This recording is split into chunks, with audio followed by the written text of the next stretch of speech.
Oi pessoal, tudo bem? Vamos novamente aí com o desafio da área de matemática, né? Utilizando o aplicativo Matemáticas, né? O link dele está aí na descrição, né? E aí vamos fazer dois desafios, né? Vamos logo aqui para esse primeiro. Aqui no caso é referente a cálculo voltado aí com triângulo retângulo, né? E aqui a pergunta é: calcule o lado de um triângulo com ângulos de 45 graus e 90 graus. Então, nesse caso, a gente tem aqui as informações, né? 45 graus, tá aqui, 45 graus novamente. Como a gente sabe, a soma dos ângulos internos de um triângulo dá igual a 180, né? Então, mesmo que a gente tivesse só essas indicações aqui de 45, 45, consequentemente, esse outro ângulo aqui seria 90, que seria o complemento para chegar a 180. Então, fechando aí essa informação dos ângulos, a gente tem a informação desse cateto que é 9, né? Ou seja, 9 unidades. E aí, no caso, a gente precisa descobrir o valor ali do A. E aí tem um detalhe, né? Como ele tem 45 graus, né? Esses dois ângulos aqui tem 45 graus, dá exatamente a condição para que eles sejam a relação ali, né, de um quadrado perfeito, né? Ou seja, todos os lados iguais, né? Porque exatamente no corte diagonal, né, quadrado, você vai ter exatamente ali esses ângulos ali a 45 graus, que vai ser exatamente a divisão de 90 por 2. Então, logo, o A é igual a 9 também, né? O valor de A é igual a 9. Se a gente fosse calcular a hipotenusa, né, vamos chamar aqui de B, se a gente fosse calcular esse valor, só era utilizar o teorema de Pitágoras, né? A gente teria, eu vou colocar aqui A ao quadrado, mais referente à hipotenusa e não A do lado, né? Então você teria B ao quadrado mais C ao quadrado, né? Vou colocar aqui C ao quadrado. Então, A ao quadrado é o que a gente quer descobrir, né? Se a gente fosse fazer esse cálculo aqui da diagonal, né? E aí, nesse caso, a gente teria B ao quadrado mais C ao quadrado. Então, quem seria B e C? Seriam os catetos, né? Então, como é 9 e 9, a gente teria, deixa eu resumir aqui, a gente teria 9 ao quadrado mais 9 ao quadrado, né? 9 ao quadrado dá 81, né? Como é 9 ao quadrado mais 9 ao quadrado, daria 81 mais 81, que daria igual a 162, né? 162. Então, 162, como a gente precisa encontrar ali a diagonal, é só extrair a raiz, né?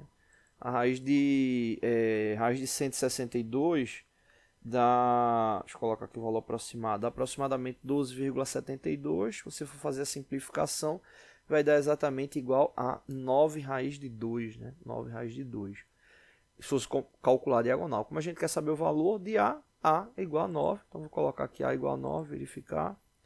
Ok, correto. Vamos para a próxima pergunta. Calcule a área do trapézio. A área do trapézio que está aqui, ó, indicada. A área do trapézio. Cadê? Vou pegar aqui. Pronto. Então, a gente tem aqui, ó, 8, 9 e 11.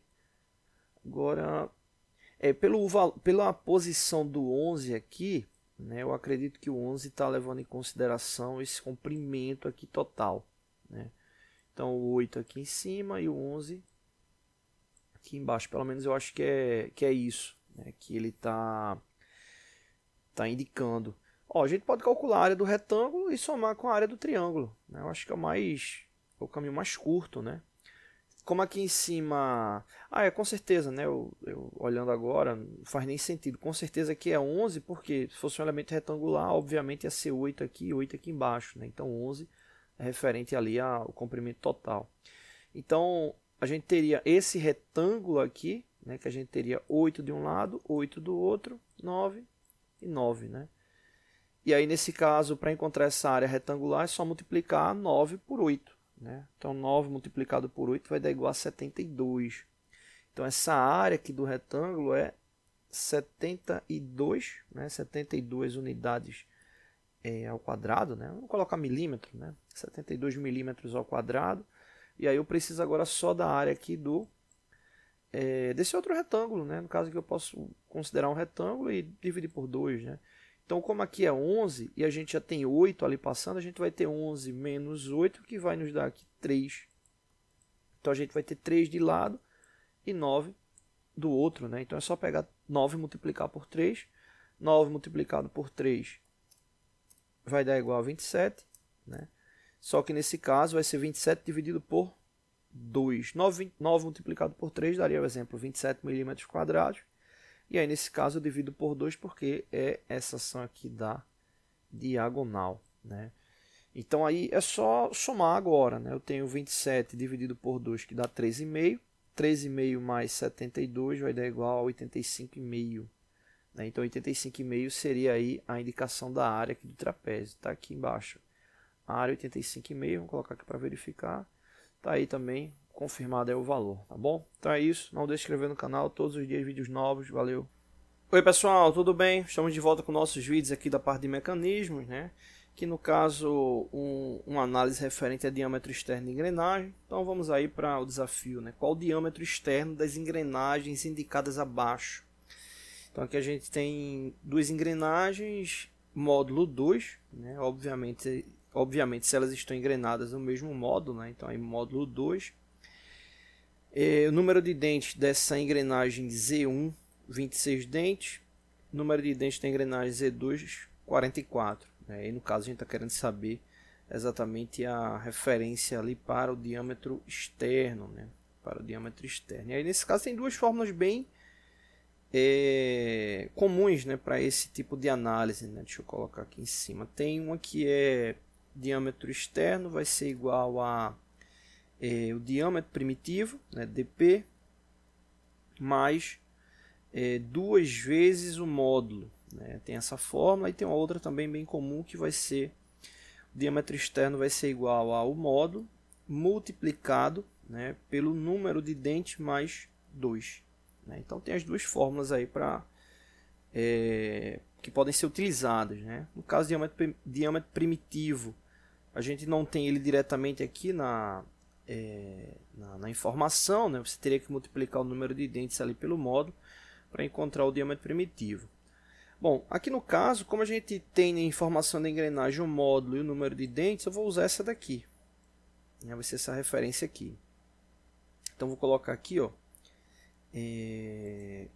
diâmetro externo, Z1, engrenagem 1, né? Ou seja, é essa aqui.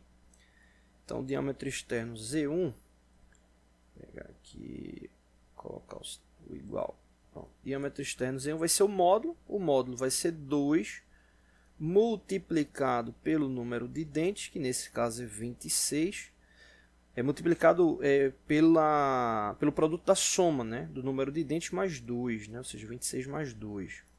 Então vai ficar aqui embaixo, vai ficar 2 multiplicado por 28, né, 2 multiplicado por 28, obviamente, já vou colocar aqui mesmo, né, então no caso 2 multiplicado por 28 vai dar igual a 56, né? Então esse diâmetro externo seria exatamente aí 56 milímetros, né? Isso aí para a engrenagem 1, Z1. Para a engrenagem Z2, colocar aqui diâmetro externo Z2, a mesma fórmula, só que vai mudar ali o valor do número de dentes, né? Então você vai ter 2 multiplicado pelo produto da soma do número de dentes mais 2, o número de dentes da engrenagem 2 é 44, então a gente vai ter 44 mais 2, né? Então aqui dando continuidade a gente vai ter 2 multiplicado por 44 mais 2 vai dar igual a 46, né? Então é só multiplicar 2 por 46 que a gente encontra exatamente aí esse diâmetro externo, que nesse caso aí vai dar exatamente 92 milímetros. Então tá aí os dois valores. O diâmetro externo da engrenagem 1 tá aqui e o diâmetro externo da engrenagem 2, beleza? Valeu! Oi pessoal, tudo bem? Estamos de volta com nossos vídeos aqui da parte de matemática, né? Mais um vídeo referente aqui ao aplicativo, né? Matemática, o link dele está aí na descrição. E aí no caso a pergunta né, calcule a área da esfera, né? Então aqui relativamente simples. Aqui a gente já tem informação, inclusive, do raio dela, né? Ou seja, 7 unidades de área. Vamos tomar como referência que seja milímetros, né? Para ficar com a unidade aí comum. né? Então, supondo que o raio seja 7 milímetros, a gente precisa saber a fórmula, né, para encontrar a área da esfera, né? Ou seja, quando a gente fala de área, a gente está falando da área superficial total da esfera, obviamente, né? Nesse caso aí, a fórmula é 4πr ao quadrado, né? Vou deixar o r aqui maiúsculo, 4πr ao quadrado. Né? Então, essa aí é a fórmula para calcular. Né? Então, o que a gente precisa aí é, de fato, o raio, e ele já está aqui indicado. Né? Então, para calcular, a gente vai ter 4 multiplicado por π, vou colocar assim nessa fórmula, multiplicado pelo raio, que nesse caso já está sendo informado que é 7 elevado ao quadrado. Né? Então, seguindo a ordem, né, hierárquica, né, a gente vai ter ainda 4π, vou deixar aqui junto, 4π, multiplicado por 7 ao quadrado vai dar 49. Né? Então, cuidado aí para não se confundir e pensar que a alternativa correta é essa aqui. Por quê? O 4 ainda dá para multiplicar aqui pelo 49. Né? Então, dá para multiplicar o 4 por 49. Né? 4 multiplicado por 49 vai dar igual a 196. Então, vai ficar 196π. Mas se perguntar, mas e o π? Eu posso multiplicar por 3,14? Pode sim, lembrando que 3,14 é um valor aproximado, né? O correto, principalmente se você tiver uma calculadora científica, é utilizar a própria simbologia do π, né, aí para encontrar o valor. Né? Então, só finalizando aqui, a alternativa correta 196π, ou seja, seria essa daqui a alternativa correta, tá bom? Então é isso, não deixe de se inscrever no canal, todos os dias vídeos novos, valeu! Oi pessoal, tudo bem? Hoje a gente está com mais um vídeo aqui no canal. Hoje a gente vai falar sobre cálculo de dilatação térmica, né? Vamos fazer um primeiro vídeo aí sobre esse tema. Lembrando sempre que a dilatação térmica ela está ligada à questão da agitação molecular dos elementos que compõem, né, fisicamente o material. Né? Então, os materiais eles podem estar sofrendo essa dilatação térmica quando tem o aquecimento, né? E podem estar sofrendo a contração térmica quando tem um resfriamento. Né? Então, desde uma agitação molecular até uma compactação da mesma com base na temperatura, né? Seja aquecimento ou resfriamento. Nesse caso, para o cálculo da análise da dilatação térmica, essa é a fórmula que a gente vai estar utilizando, onde a gente vai calcular a variação de comprimento, né, que é o ΔL. A gente tem o coeficiente de dilatação, né, que são valores específicos analisados em laboratório com base em testes, né, para se ter a noção do quanto é que se tem de oscilação com base em uma determinada temperatura. A gente ainda vai fazer um vídeo falando sobre essa questão do coeficiente de dilatação. LI é o comprimento inicial do produto e ΔT é a variação de temperatura. Né? Então são esses elementos aí que compõem a fórmula. E aqui vamos para o caso. Né? Um rolamento, ao ser utilizado em um ambiente onde a temperatura de trabalho é de 75 graus Celsius, apresenta estabilidade de funcionamento, ou seja, está tendo um mau funcionamento. Onde o mesmo apresentava seu diâmetro interno com valor de 32,0,28 milímetros. Esse valor aqui é justamente com 75 graus Celsius. Ou seja, quando a peça, o rolamento estava trabalhando com 75 graus Celsius, ele estava com esse valor. Então, estava apresentando essa estabilidade. O fabricante do mesmo informa seu coeficiente de dilatação. Então, aqui o próprio fabricante está informando o coeficiente de dilatação. E para esse rolamento trabalhar com a medida ideal indicada, né, indicada pelo fabricante, ele indica que o rolamento dilatando ele pode trabalhar perfeitamente entre 32,008 milímetros até 32,014 milímetros. Né? Ou seja, isso aí leva em consideração capacidade de ajuste do mesmo, né? Ou seja, uma montagem de ajuste do rolamento. Né? Então ele pode variar de 32,008 até 32,014. Né? Então é um valor abaixo do que ele está funcionando, né? Que é com 32,028. Então, tomando como base o valor central de 32,011 milímetros, valor central, entenda-se o seguinte, né? Já que essa variação é de 32,008 até 32,014, ou seja, esses valores aqui são especificados pelo fabricante, né, para ele trabalhar aí de forma ideal, o valor central é justamente a média entre o máximo e o mínimo, né? Então, o valor central ele representa o valor ideal para funcionamento dele, né? Então, somando 32,014 mais 32,008 dividido por 2, a gente vai encontrar aqui o 32,011, que é o que a gente está considerando aí como o valor central ou o valor ideal do mesmo. Então, com base nesse valor aqui ideal, 32,011, informe em qual temperatura este rolamento deve atuar, né? Ou seja, atuar de forma plena indicada aí pelo fabricante. Lembrando que a variação pode ser de 32,008 até 32,014. Agora, a gente só está considerando o valor central, que é o mais preciso, ou seja, 32,011. Bom, então com base nisso, vamos agora para os cálculos. Primeiro ponto, né? O rolamento é o valor que se está querendo utilizar, é esse valor interno de 32,011.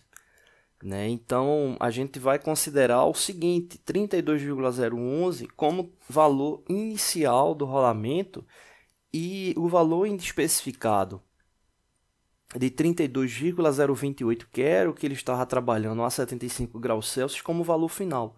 Então, a gente vai poder fazer uma mudança na fórmula, um rearranjo da fórmula, para, com base na variação de comprimento, encontrar a temperatura, né? Ou seja, a gente vai procurar nesse cálculo agora a variação de temperatura, porque a variação de comprimento a gente já tem. A gente já sabe que ele vai variar de 32,011 até 32,028. Né? Então, eu estou considerando aqui valor final, valor inicial. O valor final a gente já sabe que é 75 graus Celsius. E agora eu quero saber qual é a temperatura para ele estar trabalhando com 32,011. Bom, fazendo a substituição nas fórmulas, a variação de comprimento, a gente já sabe que é o valor final, né? 32,028. Menos 32,011, que é o que a gente está querendo, né? Então, a variação de comprimento ela é igual a 0,017 milímetros, né? Então, esse 0,017 é justamente aqui o ΔL. Alfa, a gente já sabe que é 0,00014, né? Que é o coeficiente de dilatação informado pelo fabricante. Comprimento inicial, 32,011. E o que a gente está querendo saber é justamente a variação de temperatura. Né? Então, a variação de temperatura eu coloquei ela aqui como um x. Né? Então, é esse elemento aqui. Só que como a gente quer saber x vai ter que passar para o lado esquerdo. Ou seja, se ele está multiplicando, a gente vai fazer uma relação agora dividindo. Né? Então, x que é igual à variação de temperatura, para a gente encontrar a variação de temperatura, a gente vai ter justamente 0,017 dividido, tá aqui menor, 0,0014, né, multiplicado por 32,011. Então, com isso aqui a gente vai encontrar a variação de temperatura. Fazendo o cálculo, a gente vai encontrar aí 37,93 graus Celsius. O que é que isso representa? Isso representa a variação de temperatura. Ou seja, não é a temperatura que ele vai trabalhar ideal com 32,011. Mas o seguinte, se ele trabalhava com 75 graus Celsius, com um diâmetro de 32,028, se a gente subtrair de 75 graus Celsius 37,93 graus Celsius, que é a variação de temperatura, ou seja, a variação de temperatura máxima menos a temperatura mínima, a gente vai encontrar de fato agora, ou nesse caso aqui, a temperatura máxima menos o quanto ele variou para chegar nessa temperatura máxima. Então, subtraindo de 75 graus Celsius o 37,93, a gente vai encontrar a temperatura para se trabalhar com 32,011. Então, nesse caso, subtraindo um pelo outro, a gente vai encontrar aí 37,7 graus Celsius. Então, nesse caso, vou voltar aqui, 37,07 é a temperatura para se trabalhar com esse valor, 32,011. Então, é essa a relação. Então, para o ambiente que ele estava trabalhando, 75 graus Celsius, que estava com um valor de 32,028, ou seja, era uma condição realmente extrema e ele não estava trabalhando perfeitamente, né? Ou seja, estava trabalhando com variação, né? Ou seja, estava oscilando, então não era ideal. Então esse rolamento aí ele trabalha perfeitamente com até 37 graus Celsius.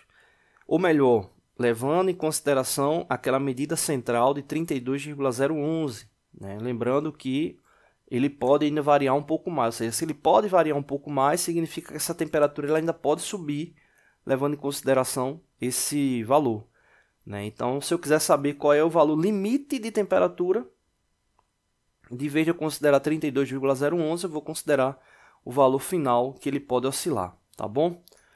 Não deixe de se inscrever no canal, toda semana tem vídeos novos. Valeu!